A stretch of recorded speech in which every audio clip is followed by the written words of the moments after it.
we pick a career at some point, or we pick a field of study, and we take it as a given. You know, this is what I want to do. I want to do sciences, and this is it, and this is what I'm going to do for the rest of my life. But unfortunately, in our schooling systems and in our homes, we are never asked one question that should come before all of these questions listed here. And by the way, there are guidebooks of hundreds and hundreds of questions that you can consult when, you know, trying to understand why you picked a certain field of study, or if you're considering changing a field of study.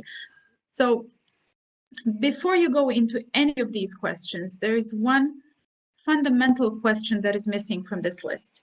And it may seem very naive, but it's a question that that is very difficult to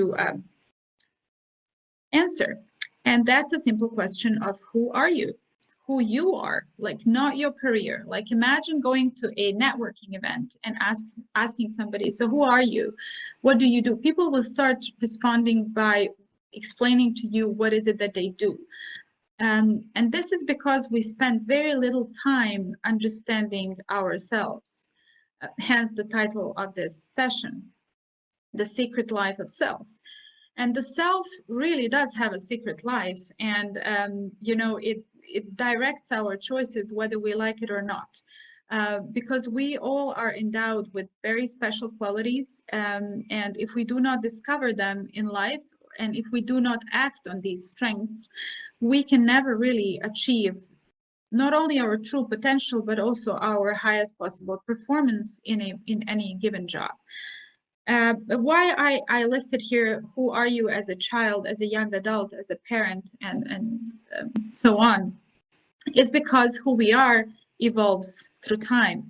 And when we are asked the question as a child, what do you want to be when you grow up, or what problems do you want to solve, and a kid says, I want to be a doctor, because that seems very heroic, that doesn't really have to mean that the kid has strengths or capabilities or capacities to go into natural sciences. Maybe he or she does, but we cannot immediately connect it to that. And later on, you know, when you're picking your career, you're kind of hopefully relying on the skills and inclinations that you have as a young adult. So it is crucial to revisit this question from time to time. And one of the best practices I picked up from highly successful professionals in different fields is keeping a diary. And this is something that may seem funny to a lot of people, but I think it's an excellent way for you to actually follow through your professional and personal evolution. So not a diary of events necessarily, but a diary of thoughts and a continuous reflection on this question, who are you? What matters to you now? And if you're in your 20s and you have just graduated from college, or you're in your first job, who are you as a young professional? What values drive you? Why did you pick a certain company? Why did you join that company? What is it that you can do for that company that can advance it further? Later on, when you become a parent, you ask these questions to yourself, and you are like, okay, so who am I now? I have these multiple roles. There are multiple layers to my identity. How does this reflect on my career?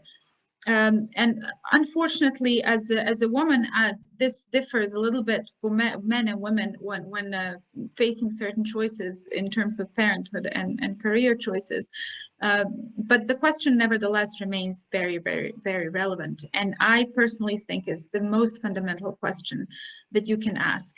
And it would not be a complete mistake to actually ask this question at a job interview and to see how people respond to it. So once we ask this question, what happens is that we actually do this, as the picture shows. We look ourselves in the eye. We look at the constructed self. Constructed self is the view of ourselves, which is also called a mask or act or self-image that we try to sell to others. Now, why did I put this here? This is a psychological term, and a lot of underlying assumptions in human resources are really reflections of important psychological insights. We construct an image of ourselves. We constructed, some of it is constructed on purpose, some of it is constructed unconsciously in our homes, in our schools.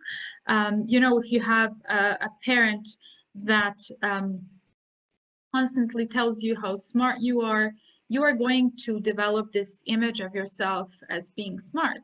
And later on, I'll show you in a presentation that that's probably not the best thing you can tell your child, because you might help them become somebody with fixed mindset who is not able to handle feedback or constructive criticism later on, because they feel that everything they do is the best solution out there because they're the smart ones.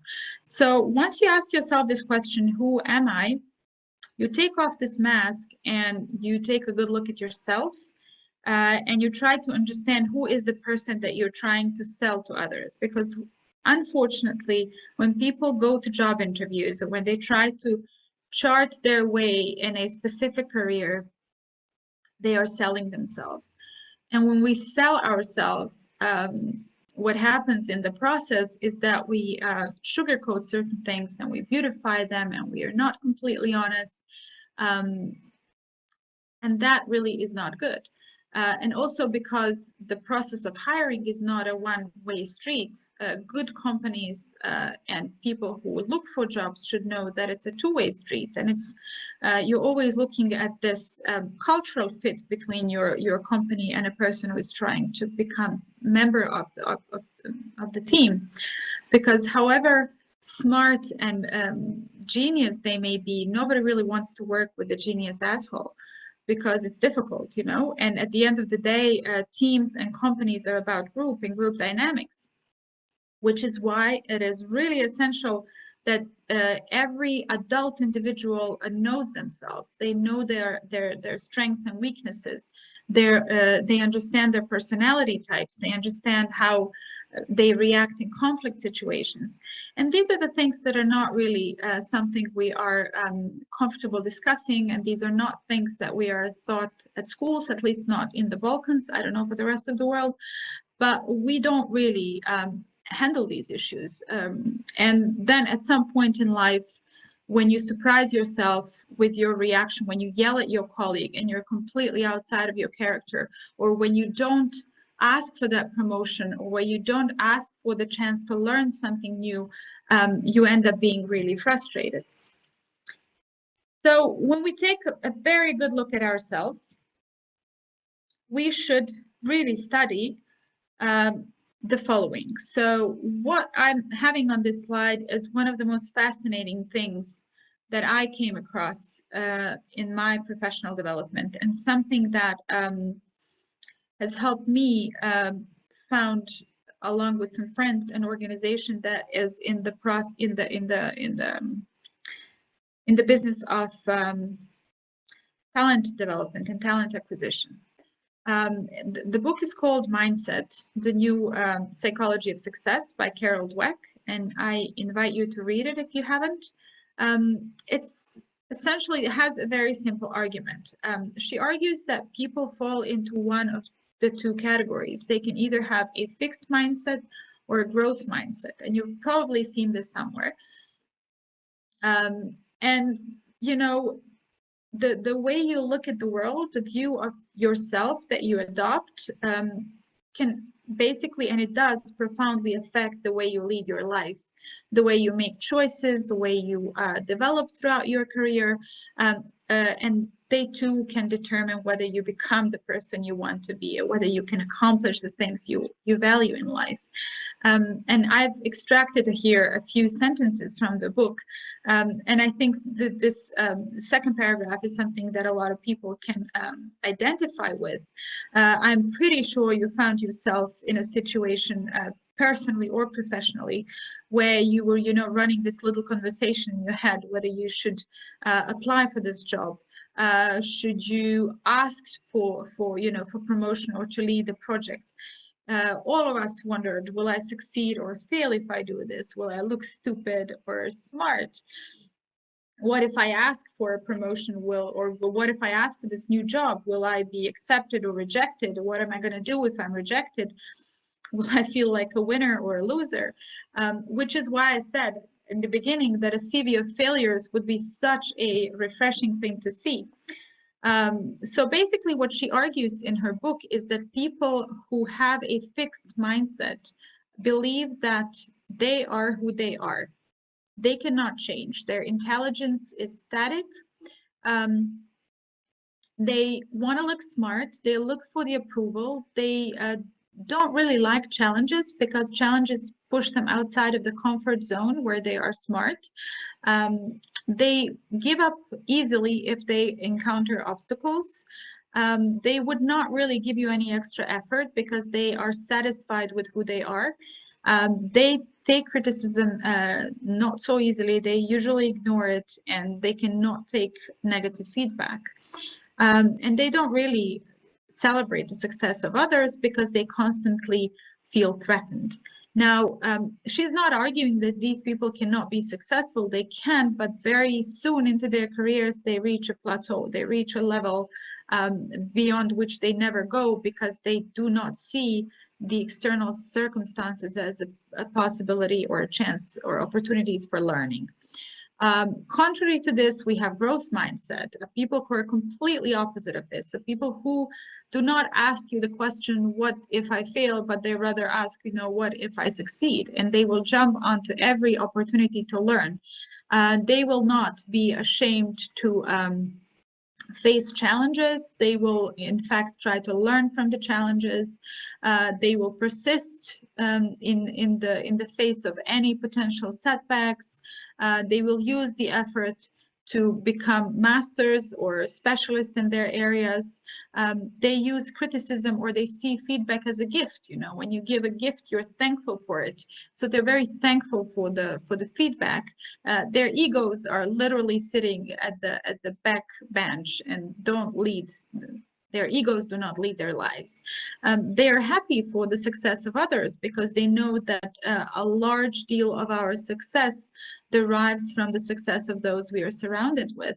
So as a result, they are continuously reaching higher and higher levels of achievement.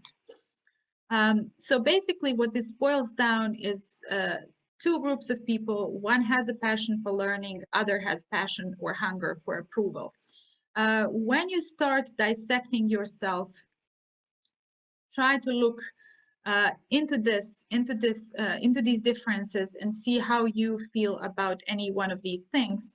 And if you find yourself on the left-hand side within the group that has a fixed mindset, try to change because it is definitely much more fulfilling to be facing life with an open mind for learning, because as I said in the beginning, life is really not easy, and I don't know why we are led to believe that there will be many more happy moments than challenging moments.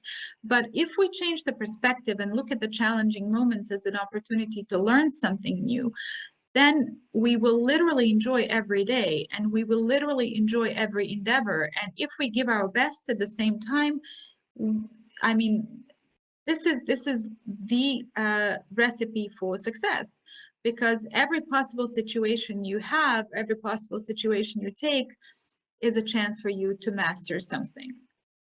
So in this light, no job is meaningless and no career is meaningless. Whatever you do adds on to your personality. If you have graduated from the veterinary faculty, for example, you cannot find a job. Rather than complaining about conditions or a high unemployment rate, which would be a fixed mindset thing to do, what you could do is find any job in the meantime, and learn through it about yourself, learn about, and at the same time look for employment or improve some of your skills. So growth mindset is somebody who's very proactive, basically. Okay. So once you dissect yourself, and if you currently hold a position in a company, it is important to actually assess how you feel within your company. Now, you may be really satisfied with your work, which is great, but even if you are, you can always suggest to your companies the ways to improve. And the Gallup Employee Engagement Survey is a really interesting summary of some 12 questions that actually try to assess to what extent an individual who is well aware of self, him or herself, can actually at the same time look into the relations that he or she has with the environment in which they are. So when assessing your environment, if we now move from your assessment of self towards your assessment of the environment, these are some of the questions that can help you understand whether the workplace you are currently in is in fact supportive of your personal and professional development. So you should know what's expected of you. You should have materials and equipment to work with. You should have the chance at work to do what you're good at. You should have received some sort of recognition or praise for doing good work. Good work should not go unnoticed. You should feel that somebody at work cares about you as a person, so not just as a cog in a machine, but as an actual person.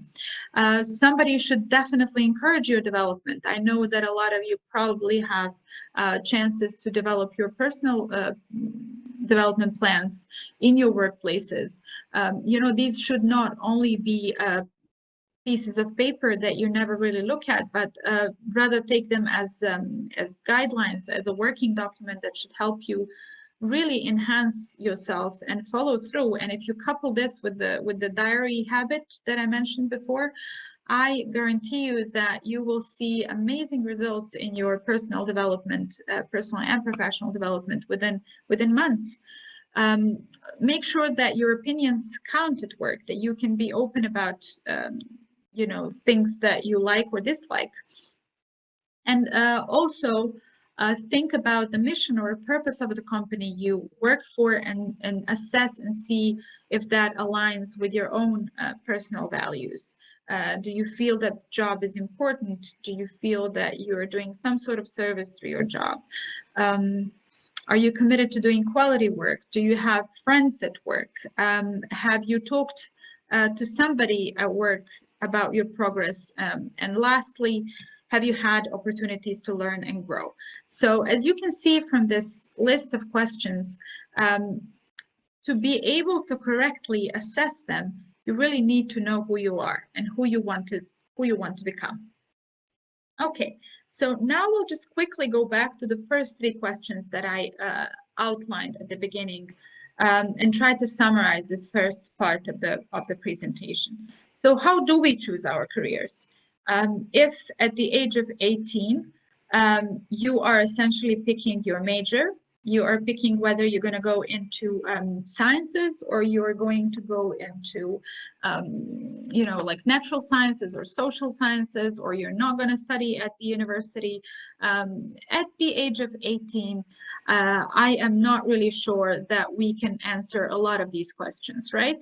At the age of 18, you are concerned about other things, and you want to have fun with friends, and very few of us really delve deeply into, career-related or life-related questions. So these important choices end up being affected by our environment. Some of us end up studying what our fathers studied, or go into fields that our fathers worked in, or equally, dangerously, I would say, some of us go into fields that our fathers didn't manage to go into, so we are living somebody else's ambitions, or we are simply susceptible to peer pressure, and then we just follow our best friend and go and study what they study. In any case, why I think this question matters now when you are employed is because at the age of 18 or 17, you really could not have had all the information necessary to make a career decision that is fully in alignment with your strengths, partly because you were not aware of some of them, and partly because some of them are not fully developed, because at at 18, you barely had enough life experience to know how you handle conflict resolutions, you know, or how you work in a team, or, you know, some people do, but a lot of people don't. And I really don't know a lot of people who sought professional help to understand what their strengths are. There are some services out there, clearly, that can help you through some tests and exercises to understand where your strengths lie. And then perhaps you can make a more informed choices. Why this matters is because, you know, it's fine to change careers. We often see career changes as something tragic, like somebody studied engineering and decided to, you know, like kind of work within the field for 2-3 years, and then they just kind of gave up and went into a different direction. And when we talk about these people, you can almost smell the contempt, you know, in the air, and we see them as failures somehow. And I, for the life of me, I will never understand why that is the case, because I think it's an incredibly a brave decision to actually change careers. It is a decision that not everybody can make. It is completely and ultimately stepping outside of your comfort zone. So, and it's absolutely logical. You know, as I just said, you know, at 18, you don't have enough information to make these choices. So do not be afraid if at some point in life you go on, sit with yourself, try to answer the question who you are, try to look at the Gallup Engagement Employee Survey, and you decide that you want to become something else. I don't want to sound too romantic about this. You know, lives do not change overnight, and changing careers is not easy. It's not like you become something else overnight. These transitions are very turbulent. You need to be able to assess what this will mean financially for you, and so on and so forth. But it's not impossible, and it's definitely not a failure. Okay, so to connect to a previous slide, when thinking about oneself and when thinking about, for example, changing careers or deepening careers or changing jobs, for example, or crafting your current job a little differently to address your more pressing needs, I think we need to understand the difference between growing up or growing old. Very often, and this is the case, I can definitely speak from personal experience. Once you hit certain age, you are not expected to do dramatic things in your life, right? You are expected to graduate from university, get your first job, get your tenure, for example, if you're a professor. And I was at some point in my life. You're not expected to leave your university job because it's a secure job. You're expected to marry, you're expected to have 2 kids, you're expected to live your life year after year, achieve some level of success, definitely achieve more expertise by the mere fact that you're doing your job for several years in a row. But really, is that growing up, or is it just growing old? And I really love it how Maya Angelou puts the difference between the two in this little quote that I have here for you. And she says that I'm convinced that most people do not grow up. We marry and dare to have children and call that growing up. What we mostly do is grow old. We carry accumulation of years in our bodies and our faces, but generally our real selves, the children inside, we're innocent. So think about this. When you sit down and perhaps write your own reflections and thoughts about your own professional ambitions, think about whether in the past 5 years you have been growing up or you've been growing old. And finally, career versus job. This is something that, and I think I kind of pretty much covered this already. I do not really believe that any job is meaningless. And I also do not think that, you know, if you think about yourselves and if you think about the things that you enjoy doing, careers, for some reason, have had a very traditional taxonomy. They've had a very traditional names for themselves. So you have a career in public relations, you have a career in engineering, you have a career, and we do not have, and we tend to equate these to the fields of study, and the fields of study are organized in silos. And nothing in this world is any more organized in silos. If you take a simple engineering problem, it's really not an engineering problem alone, because at the level of implications, it's going to affect populations. So if you're trying to solve a problem, a modern day problem, it is not possible to be thinking about that problem or trying to solve it from one perspective only. Long time ago, I had a chance to meet a group of consultants, a group of 30-something consultants that work for a famous consulting company. And for some reason, I thought that consultants are people who have majored in economics, for example.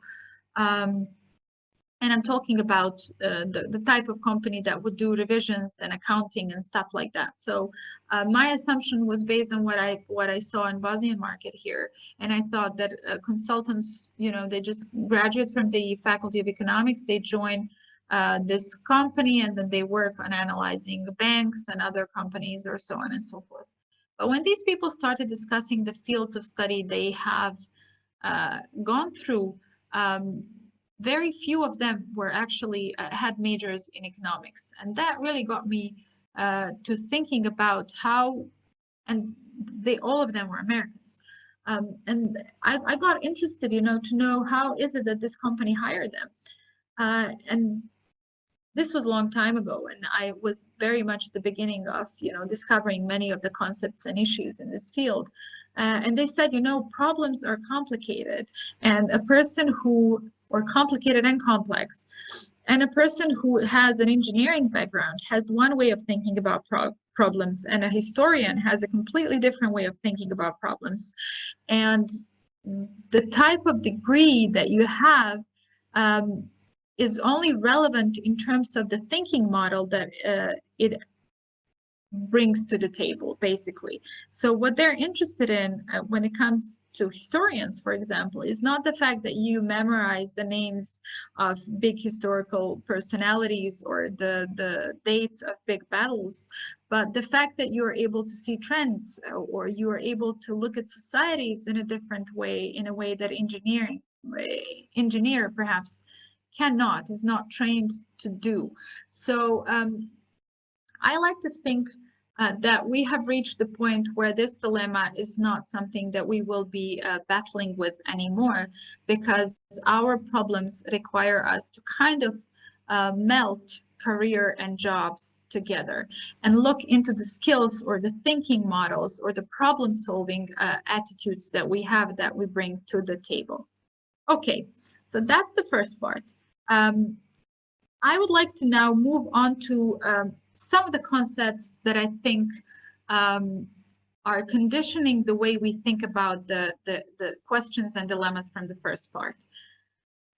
And they derived from my personal experience working with other people, working with young adults, as well as from some of the research that I have carried out. To clarify a few things, whatever I talk about really refers not to the assembly line workers, but to the knowledge workers, people who are selling their skills and knowledge and a combination of skills and knowledge to solve somebody else's problem on the market. And knowledge workers are the foundation of the knowledge economy. And basically, if we prevent knowledge workers to operate from their strengths and self-knowledge, we can really never achieve true excellence as societies or economies. So this is the actual unit of analysis. This is something quite interesting, the concept of purpose, and we hear this a lot lately. We hear that people are no longer motivated in their jobs or careers only by financial incentives, that people are basically motivated also by the type of purpose they find in their work. And sometimes, you know, when you hear motivational speakers, they will tell you, you know, you only need to find your true purpose. You need to find your true calling. And then, you know, overnight you become so excellent, and then the money flows and everything is very rosy and beautiful. I don't really subscribe to this model of walking down the street and all of a sudden stumbling upon your purpose. I don't think it happens that way. With the purpose, how you find your purpose in work? Well, you don't. I think purpose is built. It's not something you find. Purpose is essentially your ability to be thoughtful about the work that you do, your ability to connect the work that you do to a service to somebody, right? What does it mean to find purpose in work? It means if you are, I'm going to give you an example of a hospital manager. A hospital manager or a director used to organize events where patients who have recovered from a very difficult illness would speak to the staff. But the staff were not composed only of doctors, but of all the staff that work at the hospital. So when we think of a hospital and we think of a patient and we think of doctors, we can easily see how doctors see a purpose in their work, like they're saving lives, right? And this is purposeful and this is, you know, fulfilling. And a lot of people who go and study medicine do it because of this. But what this guy wanted to do is to actually bring in the cleaning ladies and tell them, you know, what you do actually contributes to this patient being healthy and recovering sooner, because you made sure that there is enough of everything, that the windows are clean and the sun can go in and that person can look at outside and feel a little better. And then he actually wanted to bring in people who were cleaning the you know, all these equipment in the patient's rooms, so they too can actually connect the work that they do with this final purpose of the field, which is to have a healthy patient. In many fields, you have people completely removed from the final user of the product or service. It is worthwhile for leaders to think about the ways of making this connection, you know, to think about the ways of, for example, if you're working in an IT company, to think about the ways for the developers, especially young developers, to see how the code they're writing is actually contributing to something bigger than those few lines of code. Often, you know, people have a tendency to dig deep into the work they do and they do not look outside of it. So the focus is completely inward. But the actual product or the actual service solves a problem out there. So I think it's job of managers and leaders to highlight this for everybody and to help people build purpose in their work. Another way to build purpose is really through investing in positive relationships. If you are all about working hours and never really allowing people to see or to meet their colleagues, not just through teamwork, but also through some, you know, like team building exercises, or just simply having lunches together, or doing some, you know, workshops together that reveal not just the professional side of them, but a personal side of them, you are creating connections that can actually spark the productivity at work. And there is research and science to back this up. We have this misconception as well that purpose is a single thing. It's a singular, right? You find your one purpose. I'm gonna wake up one day and I will discover that my purpose is to whatever, you know, do this one thing. And this is really not true, because you can have or derive purpose from multiple things. And this is something that we've seen through history. Like if you think of the big scientists,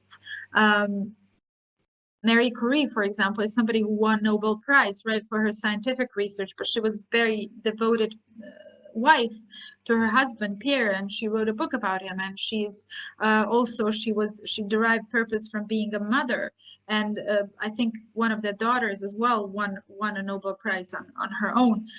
So there are different sources of purpose. So if you manage to organize a workplace in a way that can help people derive purpose from different sources, this is how you create these connections that actually spark higher levels of productivity. Finally,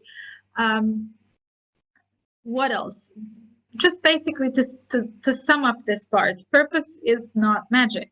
It's something we have to consciously pursue and create. So if somebody comes and tells you, you just need to find your purpose, really think about it. Like if you try and make an effort to understand yourself a little better, you will see that this purpose is something that you've been building up block by block, little job by job, internship by internship, networking event by networking event, new mentor and new mentee relationships. So everything you do is helping you discover or build this purpose in your life.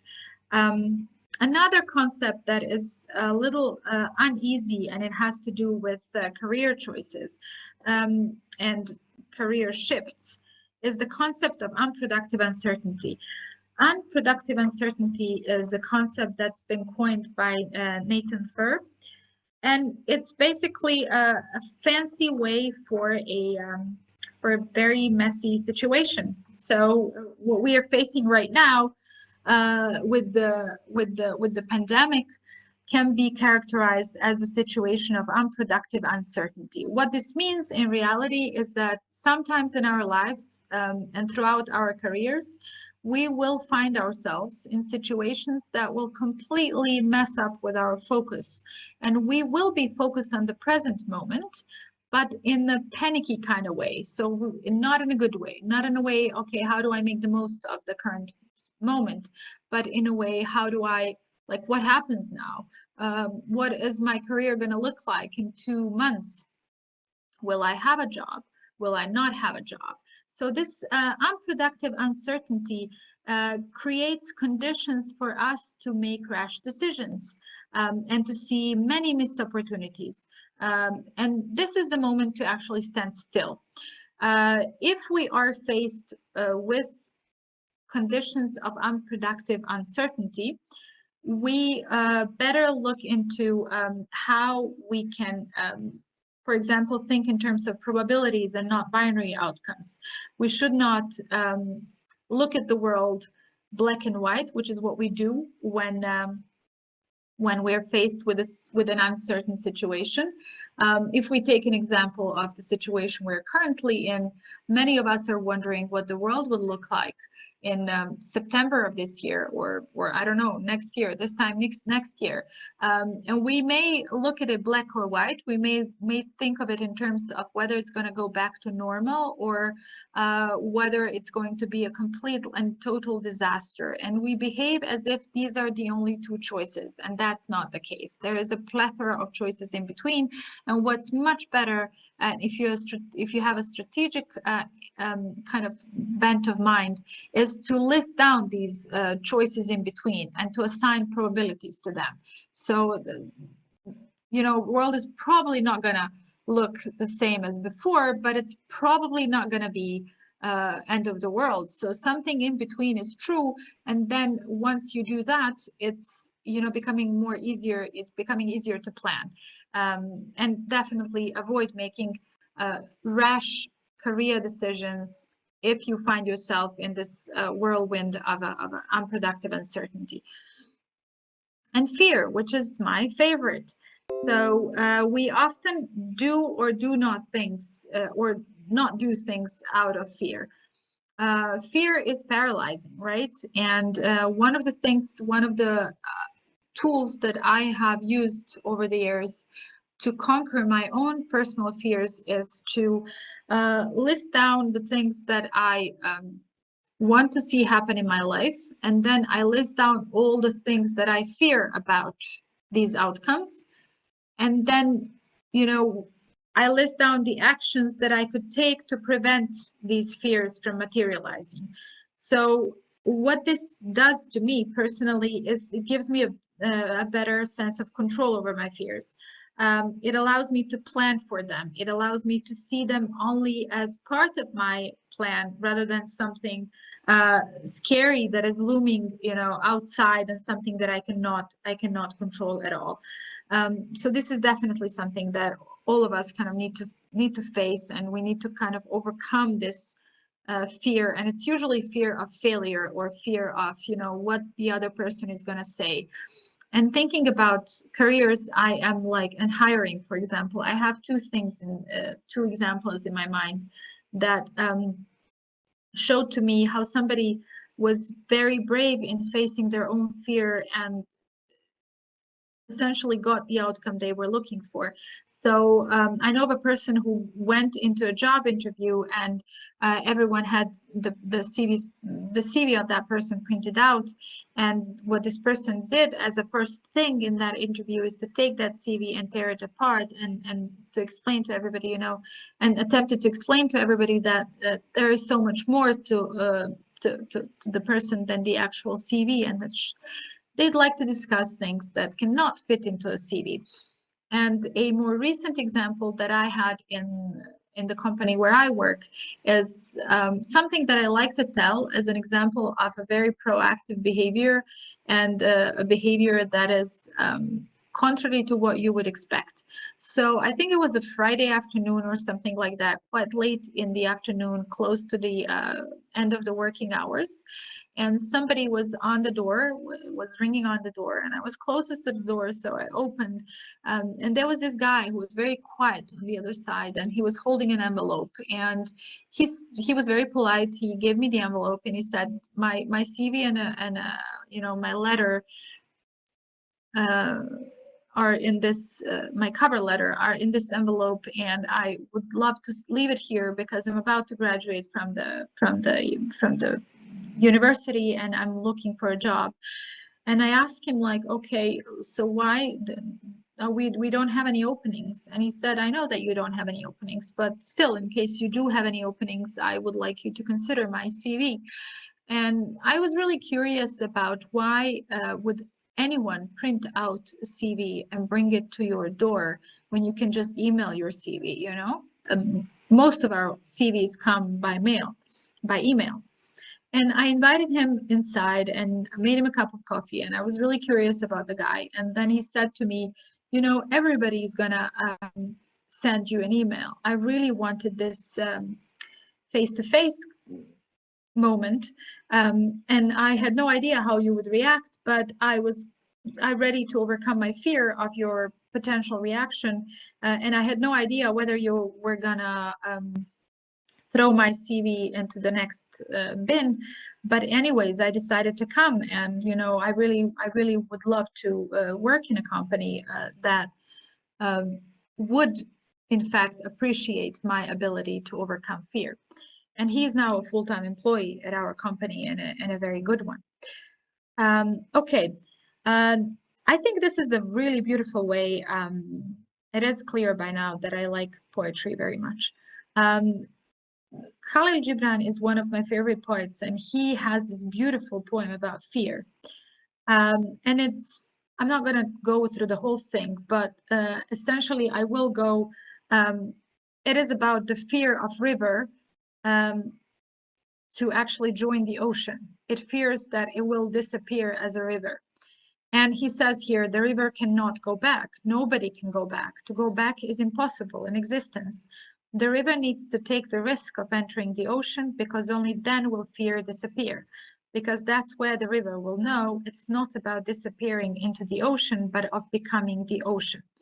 And this, I think, is a very beautiful way of explaining that, in fact, we should use fear as an engine to see where it actually takes us next. It is impossible to go back in existence. We cannot go back in time, and we cannot relive our lives again and correct our mistakes or whatever if we see them as mistakes. But what we can do, we can stop fearing what our collision with another group of people will actually change in us. We can just embrace it.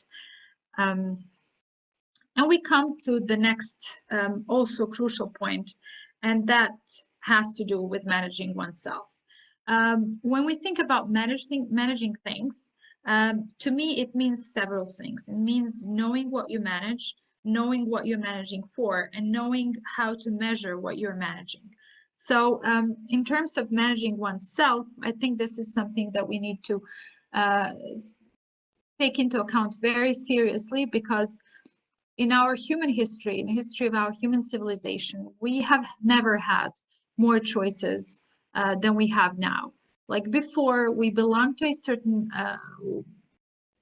societal group, and a lot of things were decided merely by the fact that we were, son or a daughter of a king or a prince, and we did not have to make many decisions because our life was decided by the fact that we belong to this privileged group, or vice versa. If we belong to the unprivileged group, our life was decided for us as well. When managing ourselves, we are essentially managing the choices we make. We are living in a very prosperous age, and we may think whatever we want to think about the times we live in, and they're scary in so many aspects. But one thing is certain, there are opportunities everywhere, and it doesn't really matter whether you were born. I mean, it matters in a certain degree. I'm not going to simplify things to that extent here, but if you are dedicated, devoted, willing to learn, you can move places, right? You can change your life, and it is about really seriously managing yourself. And how do you do that? Like, I'm going to go through some essential questions here that I think are critical when thinking about managing ourselves. We need to know what are our most valuable strengths and what are our most dangerous weaknesses.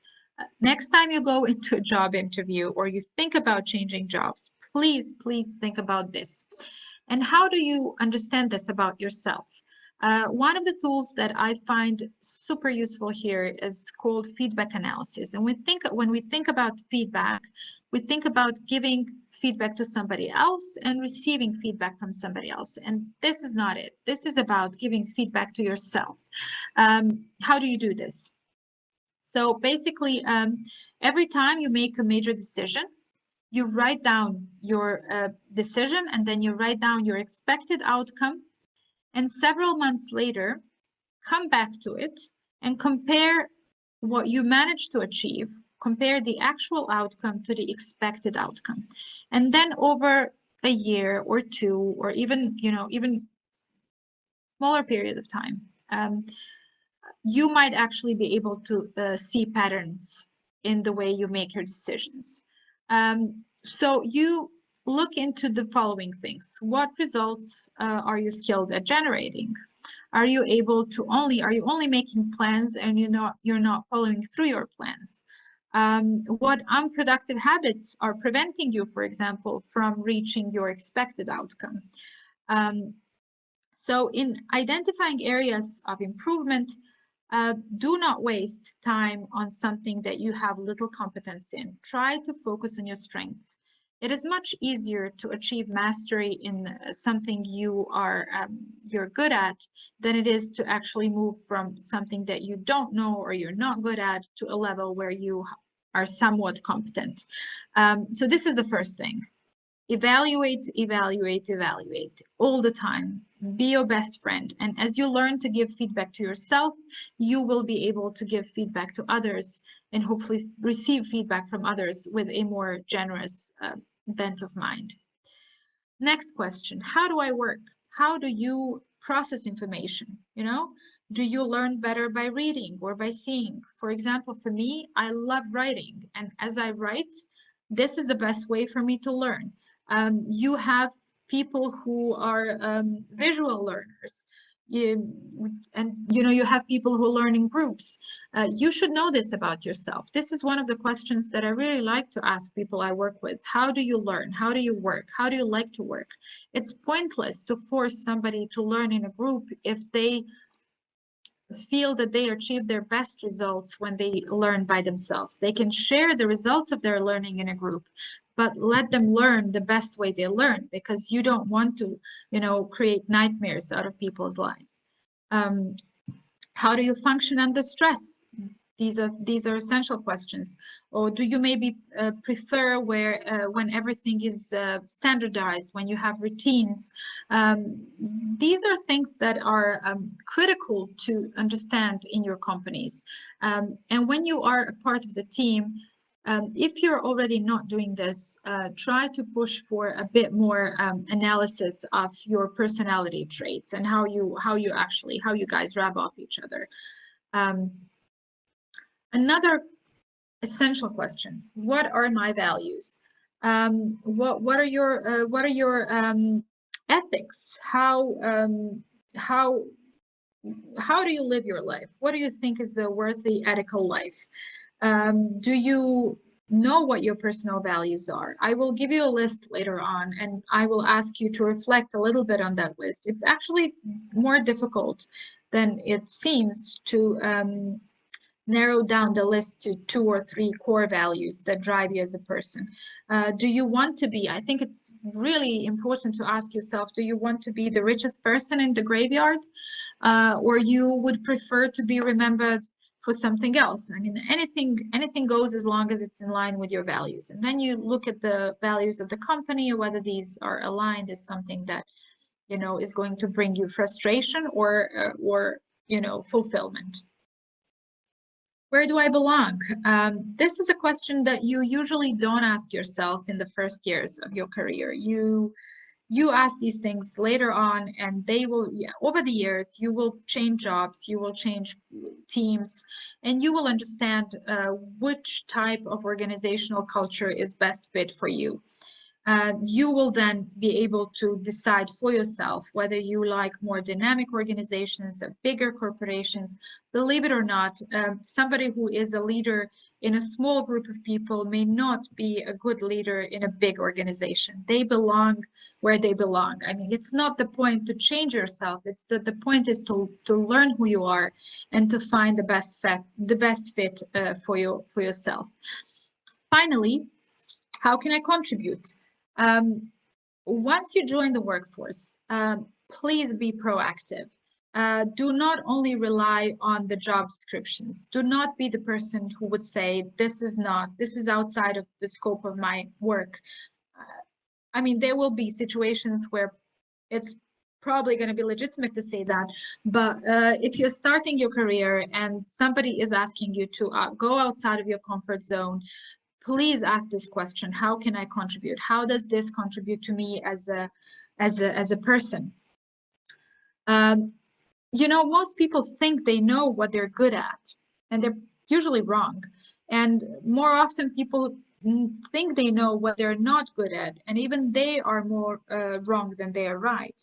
And the only way for you to actually perform best is to identify correctly your strengths, is to know your weaknesses and try to mitigate them, but really work more on your strengths, and constantly ask this question: how is this work aligned with my values? How do I contribute? To sum it up, a sentence: success in the knowledge economy comes to those who know themselves, their strengths, values, and how best they perform. Okay, the last part. Practicalities, or the second half of my life. So what do we do now? We know ourselves. We know the environment in which we function. We want to track progress. We want to understand why we ended up in a specific area, or if we want to change careers, how do we do that? Where do we look for clues? Here is a list of things, or the list of skills that are going to be the most demanded in the years ahead of us. So we are more and more talking about skills and not fields of expertise. So critical thinking is equally important to a politician as it is to an engineer.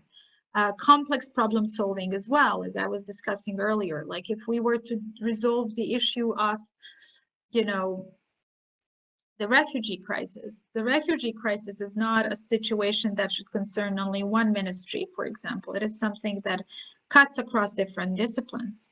Creativity is going to be demanded. People management, more and more, coordinating with others, ability to use your emotional intelligence at work, judgment and decision making, service orientation. You know, how can I contribute, as I mentioned before, negotiation skills and cognitive flexibility. Like what I would do if I was in your shoes, and I've done this for myself, is look into this, try to research a little bit about every one of them, see where I stand in terms of these skills, and pick one or two where I think I can contribute the most. Which are your strongest traits here? Which ones do you think you thrive in? And then dig a little deeper. Okay, so what are the possible options for anyone in any career anywhere in the world? You notice that you are dissatisfied with your chosen field of work and you want to leave your existing career for a new one. This is an option. This is not a failure, but make sure that you assess risks correctly. Make sure that you spend enough time preparing yourself for what comes next. Make sure that you go back to this list and look through it and understand whether there's something that you can offer afterwards, what alternative career is your potential interest. Another thing, which is a more secure, more,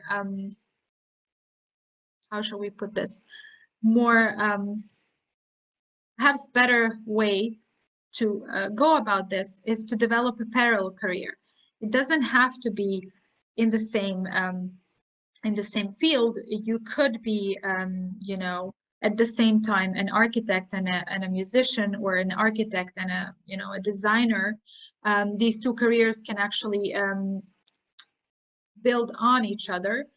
But in any case, you are diversifying. So this is something that I would really, really strongly advise you to do, to start thinking about a parallel career and start putting some private hours into this. You know, you're not going to be able to, you know, take hours from your daily job to develop your other career, but really think about it. Like, you can take a few hours here and there with a good plan. In a year, you can actually develop skills to have a parallel career.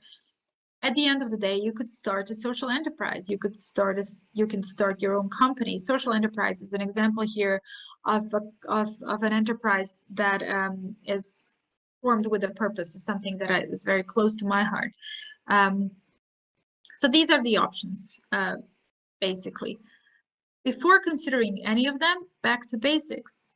Look into your values. So I'm going to give you a minute or two to look through these and see if you can pick 5 that best describe you, 5 that really, really describe you as a person. And then from those 5, pick 2 that you think are a best description of who you are. And maybe just leave them in comments, or I would love to learn a little bit more about you. As I'm staring at the screen here and there are no people, talking to myself. That's how I feel.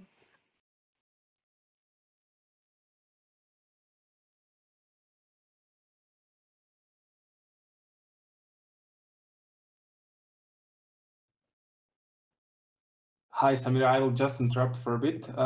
Maybe we can open the pooling now, and people can submit 3 or 2 out of 5. What do you think? Maybe. Yeah, let's do that, maybe. Okay. Not sure how this works, but yeah, whatever you suggest, I will try to do it.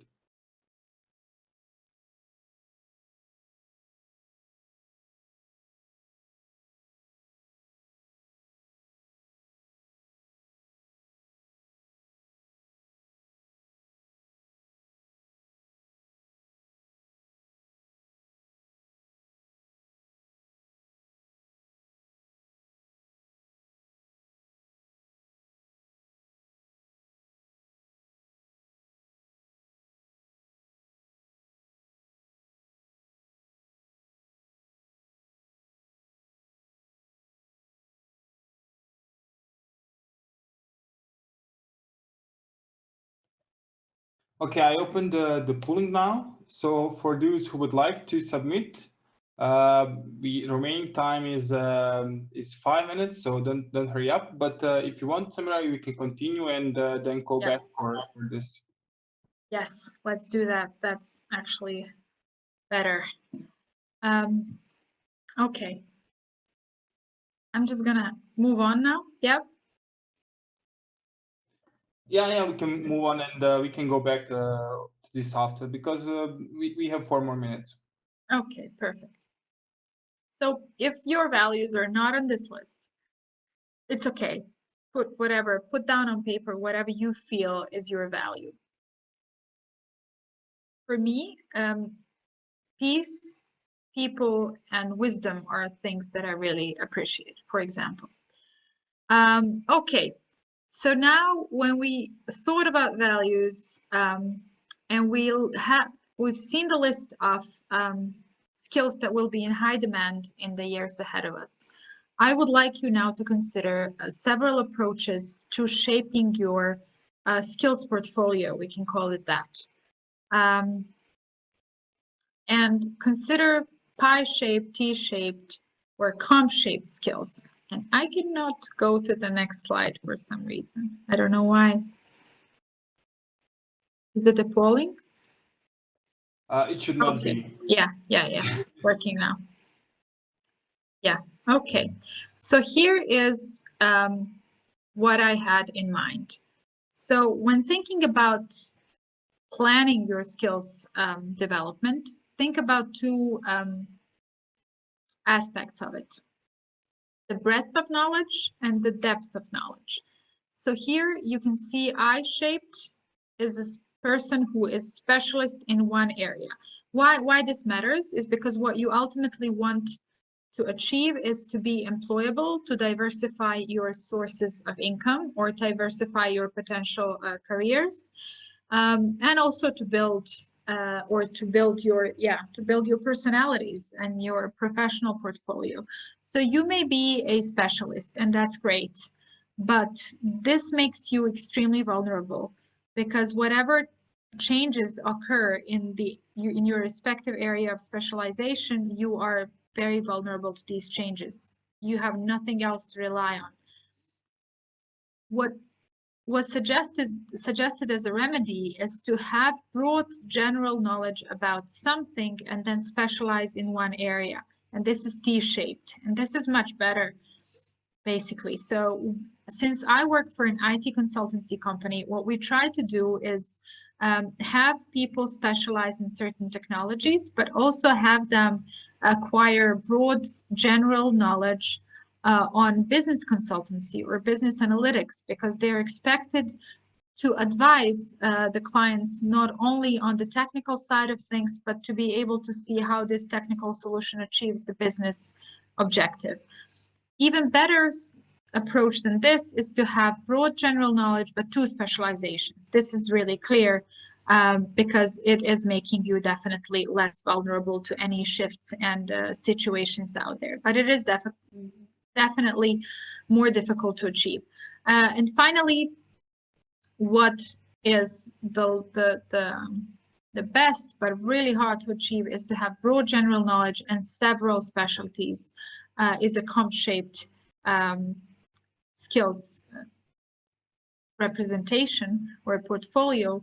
And this is something that you can strive towards, right? This is something if you're 22 or 23 and you tell yourself, you know what, in 10 years time, I want to be that. I think in 10 years time, this is an absolutely feasible thing to do or to achieve. Okay, so to kind of wrap up, career charting or understanding yourself or finding your perfect career involves a couple of things. Definitely self-exploration, right? You need to look into your values, your interests, your skills, your personality, how you form relations at work, how you handle situations that are unpleasant. You do have to do your research, right? You need to look into the market trends. You need to look into the employers, understand work environments. Do job shadowing. Why not? Couple this with experiential education. Like you learn things in school, but school is it's very limiting in what it can offer you because it is offering one product to everybody. If you think about schools, you know, you sit in your classrooms and the teacher is serving the same knowledge to everybody without fully understanding that you may be somebody who learns differently. So supplement your school education with any of these, like look for internship, cooperate, look for part-time job, and so on. And then do some decision making, right? Prioritize your needs, determine your goals, write down your objectives, definitely do the feedback analysis, you know, see what patterns emerge. And then if you are lacking certain skills, go and get them. And then definitely come to a point where you are managing your career, but with a handful of skills and experience. And remember, all people fear uncertainty, they dread uncertainty. They would rather accept small gains in a certain environment than risk potential losses in an uncertain environment. This is a theory in psychology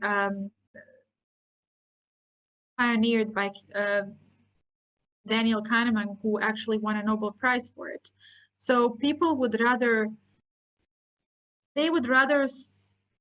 sit still or stand still in their current conditions and expect or accept small gains than risk changing that condition and risk potential losses. To sum up, evaluate who you are, what strengths you have, how you perform, and then plan and measure. Open your eyes to all possibilities. Don't think small. Try. Do not be afraid of failure. Think in terms of probabilities, not binary outcomes. And do remember that possibilities always exist. You know, it's not over till it's over. You know, what's the worst scenario, like in any person's life, if we talk about professional life? What? Losing your job, not being satisfied with your job. These are situations that are mendable, right? You can do something about it, and that's beautiful. You think about, you know, I think I cannot remember right now the name of the author who said it,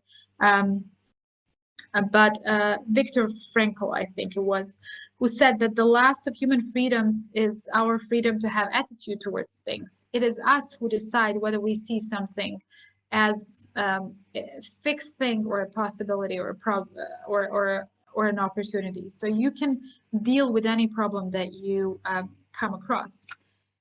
Finally, be brave, be fearless, and be your own CEO. And, you know, do not expect things to be easy, but when it's challenging, it is fun. Thank you. Thanks a lot.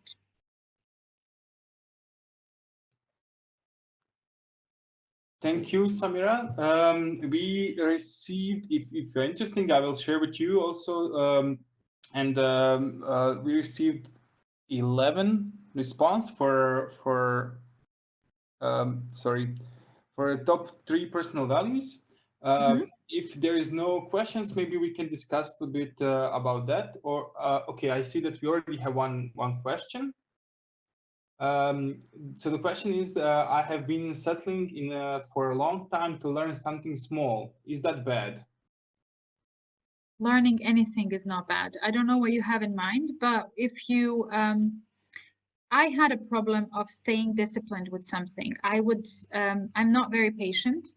And then I had to decide to work a little bit every day until I actually turned it into a habit. So no knowledge is small. Just be proud of yourself. I think every day we wake up, every day we have a new chance at life, and just grab it. No knowledge is small. Definitely. Thank you. For everyone else who would like to send the questions, please do it in the Q&A part. And I would first have to apologize for everyone who are following us on YouTube and Facebook. Unfortunately, at the beginning, we had some IT issues, but I believe that everything is solved now. So Samira, I have a few questions, if that's fine. Um, so we were talking about the importance of let's say having this diary, or in the end of let's say the self-reflection. And everyone knows that it can hurt sometimes. So my question would be, is there any way how to deal with this bad feedback that we will give back to ourselves? Yeah, you can cry. It, it helps, and it's okay, even if you're a guy. I think yeah, I think hurt is okay. Let me start with this. I've gone through a lot of personal therapy for a lot of issues that I've had. I have had a problem of deriving my entire value from the work that I do. And I've sometimes felt that when somebody criticizes my work, as if they're criticizing me. So it took me a while to divorce the work that I do from the person I am.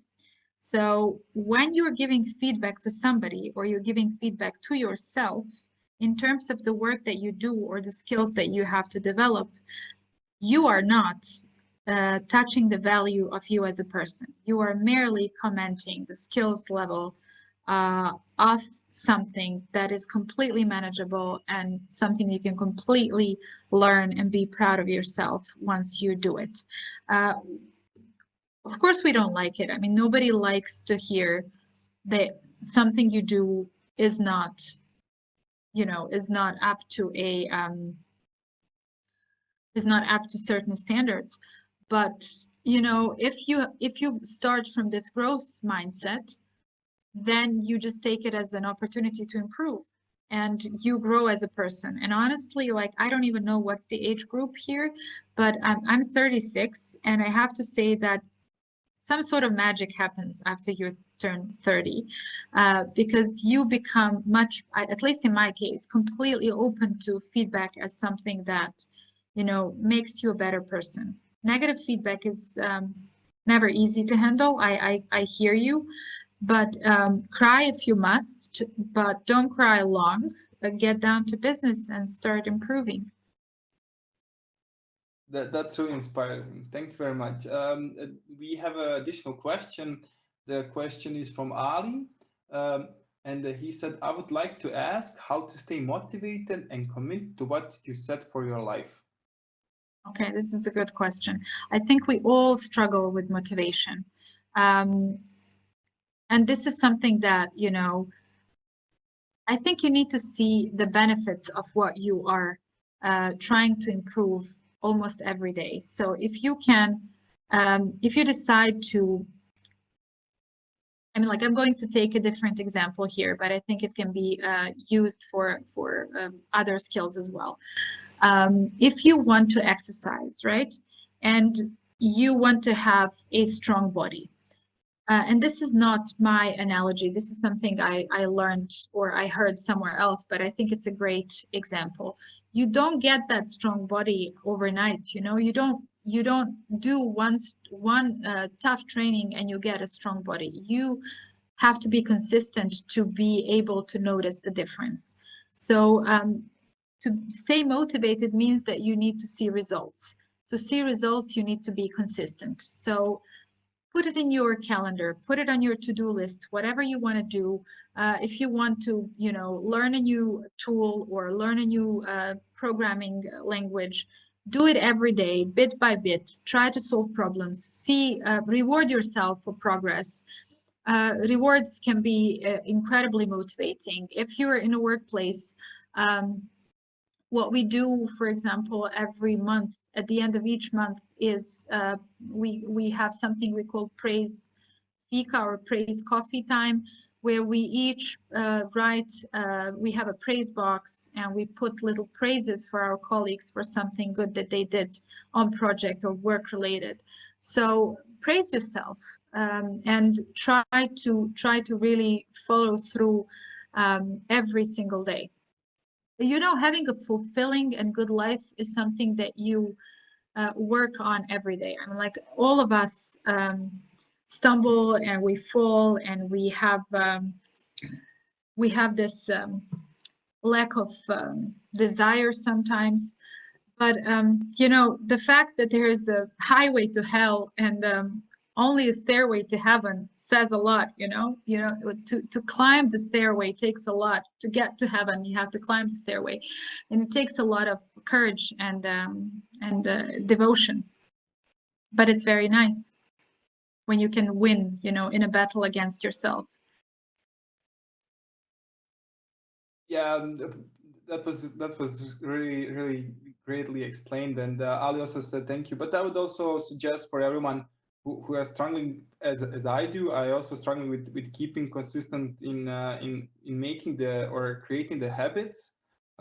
Mostly the positive, the bad habits I create really easily overnight, and We all I do. I found a really good book. It's called Atomic Habits. So if Yeah. anyone is struggling with that, I suggest also to read that book. Is that like 1% improvement every day? Yes, Yeah, yes. it's great. I love it too. I think it's great. I think that the argument there is just amazing. I think we have, as human beings, I think we are completely unaware of this amazing potential we have and how incredibly grateful we must have for the life that we've been given, for the brain. And you know, it's beyond it's beyond me actually to think that we're only using a few percent of our brain power, which means that there is a lot to expand. And sometimes my biggest struggle, in all honesty, is time. I just don't have enough time for everything that I'd like to do. You know, sometimes reality, kids, bills, stuff like that, that really demands a lot of devotion. Um, so, you know, use your time wisely. Thank you. We have additional question from Hillary. And it's more about the current pandemic situation. She's asking, employment is going to be tight over the next 2-3 years because of the global pandemic. If you find yourself retrenched or you're finding get cuts off as a result, what would you be the best way for rebuild your career knowing what you would know now? In Can you terms just read the Yeah, last part? what I would didn't be get. the best way to rebuild your career, knowing what you know now, in terms probably of what skills do you already have, Oh, okay. how to find. And Hillary, if I'm wrong, please please help me. For me, it was also a bit confusing. Let's see if I got it. Yeah, Hillary, we're all in the same boat. And I think I can understand and resonate the fear. I understand the questions you're asking and the doubts you're having, how to rebuild a career knowing what you know now. What you can do is there is a spectrum of occupations attached to every skill set. Like if you are good critical if you're good at problem solving and you are working in specific sector, I'm sure that that skill will be useful elsewhere as well. So what I would do in your place, I would carefully analyze what skills I have, what I know now, as you said, and I would look at the careers or jobs that I could switch to the fastest, and then see if there is a gap of what that career requires and what I know now and try to learn that. We all will have to be, you know, adaptive. I think one of the biggest things that will be demanded from, you know, individuals and companies alike is adaptability. We'll have to learn to move faster and move, you know, quickly. thank you. We have time for one more question. And that is for Richmond. And he's asking, I would like to know how to find out what new skills to develop. I believe that we already talked about what will be the most valued skills in the next 10 years during the presentations. But do you have any additional advice for this? I actually do. If we were to meet in person, I would probably use a card game that a colleague of mine developed, and it divides specific skills into 4 categories. And these 4 categories are ideas, data, people, or things. And then, you go through each and then see what are the skills that are falling into the, for example, data category. And you can see they're evaluating data, estimating data, graphing or cataloging or budgeting or synthesizing, researching data. So maybe try to think about how to group the skills that you have and think in terms of these big chunks. So I can work with data, or I can work with people. I like to produce things. That might actually be helpful a lot of the times. I don't know if this answers the question. We managed to. I mean, so thank you. So I would assume that that was enough. Okay, guys, we are approaching to the end of today's sessions. Samira, I would like to thank you for this amazing session, and personally, I really enjoyed, and I hope that other participants enjoyed as well. I would also like to remind everyone else that our next session is scheduled for May 20 on a technical topic of complexity and data science. We are going to send again new invite with new WebEx link. And if you have any questions or advices or give us any feedbacks, please feel free to do it by our email. Once again, I would like to thank you all for joining, and Samira, a big thank you for you. This was really amazing. Thank you. Thank you for having me, and to everyone who decided to share pieces of their lives with us. Thanks a lot. Take care of yourself. Good evening, guys. Bye. Bye.